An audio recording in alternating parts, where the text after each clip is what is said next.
खबरों के निष्पक्ष विश्लेषण के लिए सब्सक्राइब करें Jantantra TV and press the bell icon. Never miss any update. नमस्कार, स्वागत है आपका हमारे इस खास बुलेटिन में। आपके साथ मैं हूं अंशिका पाठक। ये बुलेटिन खास कई मायनों में है क्योंकि इसमें देश भर के हमारे रिपोर्टर्स हमारे साथ जुड़ते हैं जो अपने अपने राज्य की हर बड़ी खबर आप तक पहुंचाते हैं। पूरे दिन क्या क्या होने वाला है, किस बड़ी खबर पर नजर रहेगी, चाहे वो राजनीतिक जगत की खबर हो, क्राइम की खबर हो या फिर कोई और, आप तक हमारे रिपोर्टर्स हर खबर पहुंचाएंगे। इन तमाम चीजों को लेकर उनसे हम चर्चा भी करेंगे। साथ ही राज्य में मौजूदा हालात कैसे हैं, क्या हो रहा है, इसके बारे में भी हमारे रिपोर्टर्स आपको बताएंगे। तो आपको सीधे लिए चलते हैं हमारे रिपोर्टर्स के पास। इस वक्त अलग अलग राज्यों से हमारे रिपोर्टर्स जुड़ गए हैं और सीधे ठीक मेरे पीछे आप देखिए ये अलग अलग रिपोर्टर्स मेरे साथ जुड़ गए हैं। अरविंद पलावत राजस्थान से हमारे संवाददाता जुड़े हैं, बिहार से श्रीकांत प्रत्युष रेजिडेंट एडिटर हमारे साथ जुड़े हैं, तो वहीं पंकज चतुर्वेदी उत्तर प्रदेश से हमारे साथ जुड़े हैं, तो मनमोहन निताम छत्तीसगढ़ से जुड़े हैं। तो बड़ी बड़ी खबरें हैं लगभग हर राज्य की, लेकिन शुरुआत हम राजस्थान से करेंगे जहां कोरोना जांच के लिए 2200 रुपए से ज्यादा अब निजी अस्पताल नहीं ले पाएंगे। बहुत बड़ी राहत की खबर है ये। निजी अस्पताल में सामान्य बेड के 2000 और आईसीयू बेड के 4000 रुपए से ज्यादा नहीं लिए जाएंगे। बीजेपी के राष्ट्रीय अध्यक्ष जेपी नड्डा वर्चुअल रैली को संबोधित करेंगे। दिल्ली एनसीआर के बाद राजस्थान में भी जल्द ही मॉनसून दस्तक देगा। तो ये अहम खबरें हैं राजस्थान की और इस पर तमाम अपडेट के लिए अरविंद पलावत हमारे संवाददाता हमारे साथ जुड़े हैं। अरविंद, क्या कुछ जानकारी मिल पा रही है फिलहाल, क्या ताजा अपडेट इन खबरों को लेकर और इनके अलावा क्या बड़ी खबरें? जी बिल्कुल, देखिए सबसे बड़ी बात राजस्थान से जो राहत की एक बड़ी बात यहां पर सामने आई है वो है कोरोना को लेकर। एक और जहां कोरोना के मामले लगातार बढ़ते जा रहे हैं, साथ ही जो जांच है, क्योंकि कई लोगों को जो यहां पर राजस्थान में पहुंच रहे हैं तो उनको जांच कराना मैंडेटरी है उनके लिए। तो ऐसी स्थिति में एक बड़ी राहत राज्य सरकार की ओर से उन्हें दे दी गई है कि अब कोई भी जो लैब है वो 2200 रुपए से ज्यादा कोरोना टेस्टिंग का चार्ज नहीं कर सकेगी। इससे पहले करीब 4500 रुपए ये जो चार्जेस था, ये करीब 4500 रुपए था, जिसे घटा करके अब 2200 रुपए यहाँ पर कर दिया गया है। तो ये एक बड़ी राहत है राजस्थान के लोगों के लिए। इसके साथ ही जिस तरह से निजी जो हॉस्पिटल्स हैं वो एक भारी भरकम बिल जो है वो कोरोना को लेकर, जो कोरोना पॉजिटिव पेशेंट्स थे जो आइसोलेशन में थे उनको एक भारी भरकम जो बिल है वो पहुंचाया जा रहा था। तो ऐसी स्थिति में अब सरकार ने स्पष्ट कर दिया है कि सामान्य बेड के 2000 रुपए, जबकि वेंटिलेटर विथ आईसीयू यदि होगा तो उसकी 4000 रुपए से ज्यादा पर डे का चार्जेस है वो यहाँ पर नहीं हो सकेगा। तो ये एक बड़ी राहत की खबर है क्योंकि काफी लोग जो प्राइवेट हॉस्पिटल्स में एडमिट हो रहे हैं कोरोना के कारण, भारी भरकम एक बिल उन्हें चुकाना पड़ रहा है। इसके कारण काफी लोग परेशान भी नजर आ रहे हैं। तो उसको देखते हुए मुख्यमंत्री अशोक गहलोत ने इस बात का निर्णय लिया है। साथ ही उन्होंने कहा है कि यदि नियमों का उल्लंघन किया जाता है, इनसे ज्यादा फीस यदि वसूली जाती है तो ऐसे निजी अस्पतालों के खिलाफ और निजी टेस्टिंग लैब जो है उनके खिलाफ सख्त कार्रवाई की जाएगी, क्योंकि इससे पहले 4500 रुपए फीस थी जो काफी ज्यादा थी। और कल दिल्ली के मुख्यमंत्री अरविंद केजरीवाल की ओर से भी इस तरह की जो घोषणा है वो की गई। उसके बाद में देर रात राजस्थान में भी बैठक हुई। चिकित्सा मंत्री उस बैठक में मौजूद रहे, मुख्यमंत्री उस बैठक में मौजूद रहे। उसके बाद में ये फैसला किया गया और आम लोगों को एक बड़ी राहत दी गई है, क्योंकि कोरोना के मामले लगातार बढ़ रहे हैं। और राजस्थान की यदि बात करें तो अब तक 14,000 से जो ज्यादा कोरोना के मामले हैं वो यहाँ पर आ चुके हैं। 14,156 कोरोना पॉजिटिव केसेस हैं। लेकिन राहत की बात यह है कि रिकवरी रेट जो है वो राजस्थान की काफी अच्छी है और अब केवल 2826 ही एक्टिव केसेज राजस्थान में रह गए हैं। तो ऐसी स्थिति में बड़ी संख्या में जो कोरोना पॉजिटिव पेशेंट्स हैं उनकी रिपोर्ट नेगेटिव आ गई और उनमें से काफी ज्यादा जो पेशेंट्स हैं उनको डिस्चार्ज भी किया जा चुका है। हालांकि जो मौत का जो सिलसिला है वो राजस्थान में लगातार जारी है। और कल की यदि बात करें तो कल केवल 3 मौत यहाँ पर हुई, लेकिन उससे पहले यदि परसों की बात करें तो 17 एक दिन में जो 17 मौत का जो आंकड़ा था वो काफी ज्यादा आंकड़ा यहाँ पर राजस्थान में देखा गया।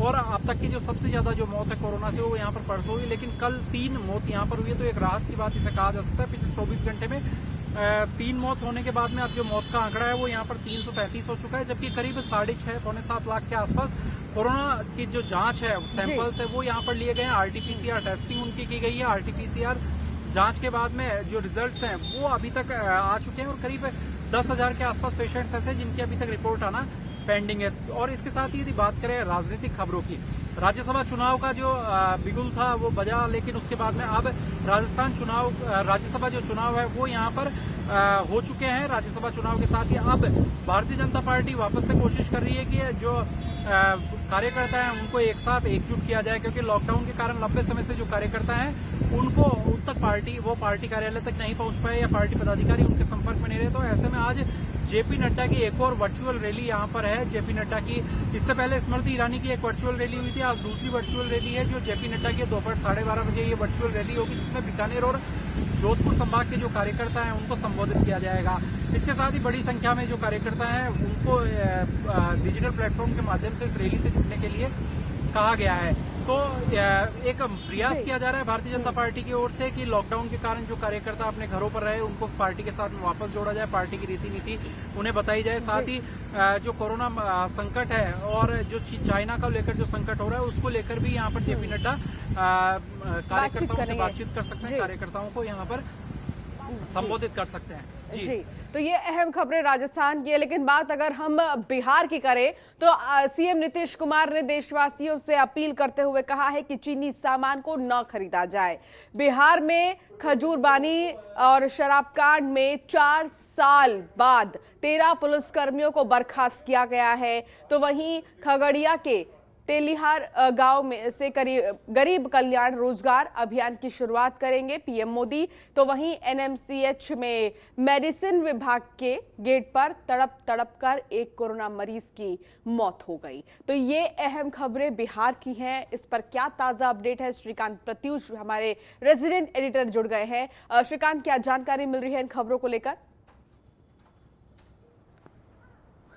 देखिए, पहले मैं आपको अपडेट कर देता हूं नीतीश कुमार के बारे में। नीतीश कुमार की कल सर्वदलीय बैठक के दौरान पीएम मोदी से बातचीत हुई और नीतीश कुमार ने चीनी सामानों के बहिष्कार की बात कही। उन्होंने कहा कि जो चीनी सामान हैं उनकी वजह से पर्यावरण को बहुत बड़ा खतरा पैदा हो गया है। प्लास्टिक के खिलौने और जो भी प्लास्टिक की चीज़ें वहाँ से आ रही हैं उसकी वजह से पर्यावरण को बहुत बड़ा खतरा है और भारत सरकार को चाहिए कि जो नियम है, जो नीति है, उसमें बदलाव लाए, उस पर विचार करे। और आम लोगों से भी कहा कि आम लोगों को चीनी सामानों का बहिष्कार करना चाहिए, बिल्कुल इस्तेमाल नहीं करना चाहिए। और पीएम से कहा कि आपके साथ पूरा देश खड़ा है, आप चीन के खिलाफ जो भी फैसला लेना है लीजिए। तो सर्वदलीय बैठक में सभी दलों के नेताओं ने एकता दिखाई है। और दूसरी खबर यह है कि 4 साल बाद गोपालगंज के खजूरबानी जहरीली शराब कांड में पुलिसकर्मियों के खिलाफ एक्शन हुआ है। 13 पुलिसकर्मी बर्खास्त हुए हैं, जिसमें 8 पुलिस के अधिकारी हैं, बाकी पुलिस के जवान हैं। आपको पता है कि 4 साल पहले यहाँ पर जहरीली शराब कांड में 2 दर्जन से ज़्यादा लोग मारे गए थे, कई लोगों की आंखों की रोशनी चली गई थी और उसमें पुलिसकर्मियों की मिलीभगत सामने आई थी। सवाल उठा था कि आखिर किस तरह से जहरीली शराब का कारोबार जिले में चल रहा था और क्यों पुलिस ने कभी कोई कार्रवाई नहीं की। तो अब 4 साल बाद बिहार के डीजीपी ने 13 पुलिसकर्मियों को बर्खास्त करने का आदेश दे दिया है, जिसमें 8 पुलिस अधिकारी भी शामिल हैं। और आज बिहार की राजनीति गरमाई हुई है। आपको पता है 4 महीने बाद विधानसभा चुनाव है, उसको लेकर महागठबंधन और एनडीए के बीच तो आरोप प्रत्यारोप का दौर जारी ही है। साथ ही एनडीए चुनावी प्रचार में जी जान से जुटा हुआ है। अमित शाह की वर्चुअल रैली हो चुकी है बिहार में। अब नरेंद्र मोदी गरीब कल्याण रोजगार योजना की शुरुआत कर रहे हैं बिहार के खगड़िया जिले से। ये योजना पूरे देश के प्रवासी मजदूरों के लिए शुरू की गई है, लेकिन बिहार पर ज़्यादा फोकस है। बिहार के 32 जिलों को कवर किया गया है। उत्तर प्रदेश बिहार से बड़ा प्रदेश है, लेकिन उससे 10-12 जिले ज़्यादा बिहार के इस योजना के तहत कवर किए जा रहे हैं। तो मानकर चले कि बिहार में जो विधानसभा चुनाव है उसकी तैयारी पीएम मोदी भी करने लगे हैं और केंद्र सरकार भी उसकी तैयारी में जुट गई है। और बिहार सरकार की तरफ से एक बड़ी खबर आई है कि जिसका ड्राइविंग लाइसेंस या फिर रोड परमिट या गाड़ी का रजिस्ट्रेशन अगर वैलिड नहीं है, डेट खत्म हो गया है, तो चिंता करने की कोई फिक्र नहीं है। फरवरी तक जिसका वैलिडिटी था डेट, उसको बढ़ाकर अब कर दिया गया है 30 सितंबर तक। तो 30 सितंबर तक आप अपना अपडेट करा सकते हैं पेपर। अभी सारे जो परिवहन विभाग से जुड़े हुए अधिकारी हैं उनको निर्देश दिया गया है कि किसी भी ऐसे व्यक्ति को परेशान न किया जाए जिसका वैलिडिटी खत्म हो गया हो, ड्राइविंग लाइसेंस का या रोड परमिट जिसका खत्म हो गया हो, जिसका रजिस्ट्रेशन का डेट खत्म हो गया हो, क्योंकि 30 सितंबर तक वैलिडिटी डेट बढ़ा दिया गया है। तो इससे लोगों को बहुत राहत मिली है। और सबसे बड़ी बात यह है कि STET परीक्षा दोबारा ऑनलाइन कराए जाने का फैसला लिया है। अब बेल्टॉन परीक्षा को आयोजित कराएगा। पहले बोर्ड ही कराता था, लेकिन अब बेल्ट्रॉन पहली बार ऑनलाइन परीक्षा आयोजित कराएगा। 28 फरवरी को इसी साल राज्य के 317 केंद्रों पर ये परीक्षा ली गई थी, लेकिन मोबाइल के जरिए क्वेश्चन पेपर वायरल हो गया था, आउट हो गया था और उसको लेकर एक जांच कमेटी बनाई गई थी और जांच कमेटी की रिपोर्ट के बाद परीक्षा रद्द कर दी गई थी। अब परीक्षा दोबारा होगी और ऑनलाइन होगी, तो ये अच्छी खबर है अभ्यर्थियों के लिए। और एनएमसीएच का, जहां आपने चर्चा किया कि एनएमसीएच के मेडिसिन वार्ड के बाहर ये कोरोना पॉजिटिव मरीज तड़प तड़प कर मर गया, क्योंकि वो आया था छपरा से जांच के लिए और उसको सांस लेने में तकलीफ हो रही थी, बुखार था, पॉजिटिव रिपोर्ट आई कोरोना जांच में, तो उसको जनरल वार्ड से दूसरे वार्ड में शिफ्ट करने का आदेश डॉक्टर ने दे दिया। लेकिन डॉक्टर तो आदेश दे दिया, लेकिन कोई भी वार्ड अटेंडेंट आया नहीं उसको शिफ्ट करने के लिए। जब घर के परिजन खुद उसको लेकर जाने लगे तो मेडिसिन वार्ड के गेट पर गिर गया। कोई कर्मचारी अस्पताल का राहत बचाव के लिए नहीं आया, आगे उनके परिजनों की मदद के लिए नहीं आया, तड़पते हुए मरीज की मदद करने के लिए नहीं आया। तड़प तड़प कर मेडिसिन वार्ड के गेट पर कोरोना पॉजिटिव मरीज ने जान दे दी। 58 साल उसकी उम्र थी। तो ये शर्मनाक घटना है और बिहार सरकार की जो व्यवस्था, बिहार की आप बता रहे हैं और दर्शकों तक पहुंचा रहे हैं, तो लगातार हम देख रहे हैं कि कई सारी ऐसी खबरें हैं अलग अलग राज्यों की, तो जो कि बहुत ही ज्यादा चिंताजनक है, तो दूसरी तरफ राहत भरी भी है। एक छोटे से ब्रेक के लिए हमें रुकना होगा, ब्रेक के बाद फौरन हाजिर होंगे और रुक करेंगे दूसरे राज्यों की ओर।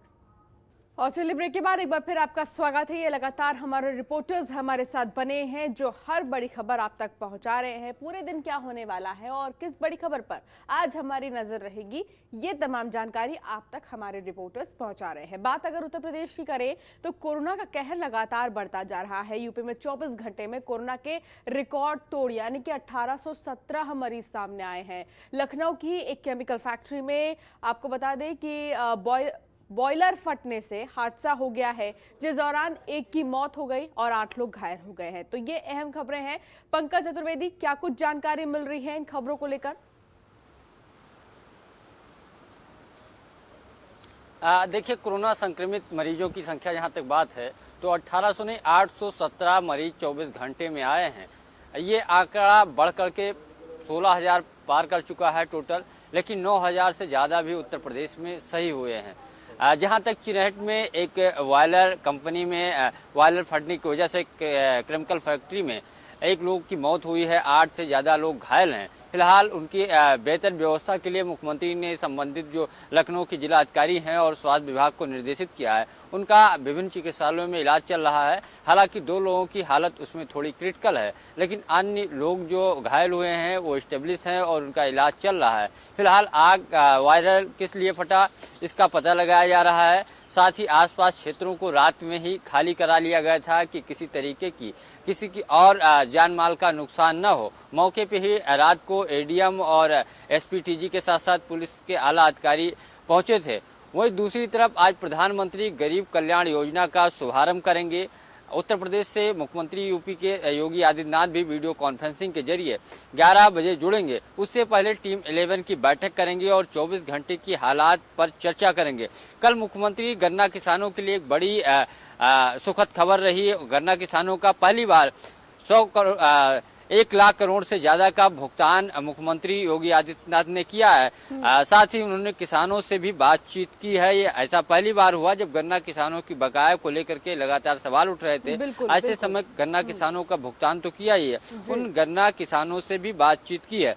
दूसरी तरफ एटा में एक निर्माणाधीन पुल ढह जाने से 2 लोगों की मौत हुई थी। हालांकि ये आंकड़ा बढ़ सकता है, चूंकि मलबा देर रात तक हटाया गया है। जो कंपनी बना रही थी पीएनसी, उसको पे ऊपर कार्रवाई की बात की गई है। वो कंपनी आगरा के जो मेयर हैं पीएनसी उनकी है, उसको लेकर के डीएम संभवतः आज रिपोर्ट दर्ज करा सकते हैं। फिलहाल स्थिति पूरी तरीके से वहां सामान्य है, लेकिन कैसे पिलर ढहा, क्या गुणवत्ता में कमी थी या कोई और लापरवाही बरती गई है, इसकी जांच होने के बाद संबंधित कंपनी पे कार्रवाई होगी। और इसके साथ साथ मुख्यमंत्री उत्तर प्रदेश में रोजगार उपलब्ध कराने के लिए एक कमेटी जो बनाई है उसकी आज फिर से बैठक करेंगे और वर्तमान उत्तर प्रदेश में कितने मजदूरों को अब तक मजदूरी मिली है या रोजगार मिला है, इन सब मुद्दों को लेकर के चर्चा करेंगे। क्योंकि लॉकडाउन के दौरान स्कूली जो प्राथमिक विद्यालय हैं वो भी बंद थे। बेसिक शिक्षा विभाग जो प्राथमिक या स्कूल जो थे या आंगनबाड़ी, वहाँ पे पौष्टिक आहार मुख्यमंत्री ने उपलब्ध कराने का निर्देश दिया, जिससे बच्चों में किसी भी तरीके का कुपोषण का खतरा न हो। क्योंकि उत्तर प्रदेश और बिहार में कुपोषण को लेकर के सबसे ज़्यादा संख्या या अनुपात बताया जा रहा है। इसको ध्यान में रखते हुए सरकार ने निर्णय लिया है कि वो सभी पौष्टिक आहार उन बच्चों को तत्काल उपलब्ध कराया जाए। इसके लिए बाल विकास पुष्टाहार और बेसिक शिक्षा विभाग दोनों मिलकर के काम करेंगे। कल चूंकि जो कांग्रेस की बसों की सियासत थी, अजय कुमार लल्लू जरूर जमानत से बाहर आ गए हैं, लेकिन प्रियंका गांधी के निजी सचिव अभी बाहर हैं और उन्होंने अग्रिम जमानत के लिए लखनऊ हाईकोर्ट में अर्जी डाली थी। कल उस पर सुनवाई थी, उसको देखते हुए जमानत तो उनको अग्रिम नहीं मिली, लेकिन प्रदेश सरकार से जवाब मांगा है। साथ ही प्रदेश सरकार की जो मजदूरों के प्रति मंशा थी उसको भी सराहा है। कहा योगी सरकार का जो मजदूरों के पद किया गया कार्य है वो सराहना योग्य है और इस पर राजनीति नहीं करनी चाहिए। और हम देख भी रहे हैं लगातार योगी आदित्यनाथ कई तरह के ऐसी योजनाएं लेकर आ रहे हैं जिससे आने वाले समय में जितने भी गरीब मजदूर है, गरीब परिवार है, उनके लिए कामगार साबित हो। ये अहम खबरें उत्तर प्रदेश की आप तक पंकज पहुंचा रहे थे। बात अब छत्तीसगढ़ की हम करेंगे, जहां हाथियों की लगातार मौत से सीएम भूपेश बघेल नाराज हैं। कई अधिकारियों के तबादले भी किए गए हैं। स्वास्थ्य मंत्री टीएस सिंहदेव ने कहा कि निजी अस्पतालों में अब कोरोना का फ्री इलाज होगा। सीएम भूपेश बघेल के बंगले में तैनात सुरक्षा गार्ड कोरोना पॉजिटिव मिला है, तो वहीं तमाम कयास लगाए जा रहे हैं कि क्या बाकी के लोगों का भी एक बार टेस्ट करना पड़ेगा, रिपोर्ट्स देखना होगा कि नहीं। तो ये अहम खबरें हैं छत्तीसगढ़ की। इनके अलावा क्या कुछ खबरें हैं, मनमोहन नेताम हमारे संवाददाता हमारे साथ जुड़े हैं, वो बताएंगे। मनमोहन, क्या जानकारी मिल रही है इन खबरों को लेकर? देखिए अंशिका, छत्तीसगढ़ में जिस तरीके से लगातार कोरोना का ग्राफ बढ़ रहा है और कोरोना का ग्राफ कल ही यहाँ पर 70 एक्टिव मरीज पाए गए हैं और अब तक जो आंकड़ा है वो 2018 पहुंच चुका है। बता दूं कि कल ही सीएम के बंगले का जो सुरक्षा गार्ड है वह पॉजिटिव पाया गया है, जिसके बाद बंगले में हड़कंप सी मच गई और पूरे बंगले को सैनिटाइजर किया गया और आनन फानन में तुरंत ही उस गार्ड को इलाज के लिए शिफ्ट किया गया। दूसरी बात बता दूं कि छत्तीसगढ़ में जिस तरीके से बीते 2 सप्ताह में बलरामपुर एवं रायगढ़ क्षेत्र में लगातार हाथियों की मौत हुई और 6 हाथियों की मौत होने के बाद जो प्रदेश के वन मंत्री हैं मोहम्मद अकबर, उन्होंने आला अधिकारियों का, वन विभाग के आला अधिकारियों का बैठक लिया और बैठक में उन्होंने साफ हिदायत दी थी कि किसी तरीके से लापरवाही नहीं होनी चाहिए। लेकिन लगातार फॉरेस्ट विभाग की लापरवाही को देखते हुए कल ही खुद मुख्यमंत्री भूपेश बघेल हरकत में आए और उन्होंने साफ लहजे में वहां के जो मुख्य वन संरक्षक है, पीसीसीएफ है, उन्हें हटा दिया है। वहां के जो पीसीसीएफ है अतुल शुक्ला, उन्हें वहां से हटा दिया गया है और उनके साथ अन्य दर्जनों अधिकारियों को भी हटा दिया गया। इसके साथ बता दूं कि छत्तीसगढ़ में जिस तरीके से कोरोना का ग्राफ बढ़ रहा है उसे देखते हुए प्रदेश के स्वास्थ्य मंत्री टीएस सिंहदेव ने एक बहुत अच्छी पहल की है जो कामगार साबित हो गई। क्योंकि जिस तरीके से कोरोना का संकट जूझ रहा है और कोरोना के संकट के काल में जो कोरोना के मरीजों का इलाज अब निजी हॉस्पिटलों में भी होगा। क्योंकि छत्तीसगढ़ में जिस तरीके से डॉक्टर खूबचंद बघेल स्वास्थ्य बीमा योजना के तहत अब जो मरीजों का इलाज निःशुल्क प्राइवेट हॉस्पिटलों में भी होगा, यह सबसे बड़ी राहत की बात है। और अगली बात बता दूं कि छत्तीसगढ़ में जिस तरीके से अभी फसल लगनी है और फसल के पहले ही कल रोका छेका कार्यक्रम आयोजित किया गया, तो यहाँ पर जो पंचायत विभाग की ओर से सबसे बड़ी राहत यह दी गई है कि गौठानों में अब 40,000 का अंशदान मिलेगा। प्रत्येक गौठान को 40,000 का अंशदान मिलेगा, जिससे वो पशुधन को सुरक्षित रखें ताकि जो फसलों को नुकसान नहीं पहुंचाया जा सके। तो ये तमाम तरह की खबरें हैं और इसके साथ बता दूं कि छत्तीसगढ़ में आज 10वीं और 12वीं की रिजल्ट भी आने वाली है। जी अंशिका, तो ये अहम खबरें हैं छत्तीसगढ़ की और साथ ही साथ हम देख रहे हैं कि लगभग हर राज्य में कोरोना को लेकर अभी स्थिति जो है वो चिंताजनक बनी है। आप सभी रिपोर्टर्स का बहुत बहुत शुक्रिया तमाम जानकारी साझा करने के लिए। इस बुलेटिन में फिलहाल इतना ही। आप देखते रहिए जनतंत्र टीवी। नमस्कार। खबरों के निष्पक्ष विश्लेषण के लिए सब्सक्राइब करें Jantantra TV and press the bell icon. Never miss any update.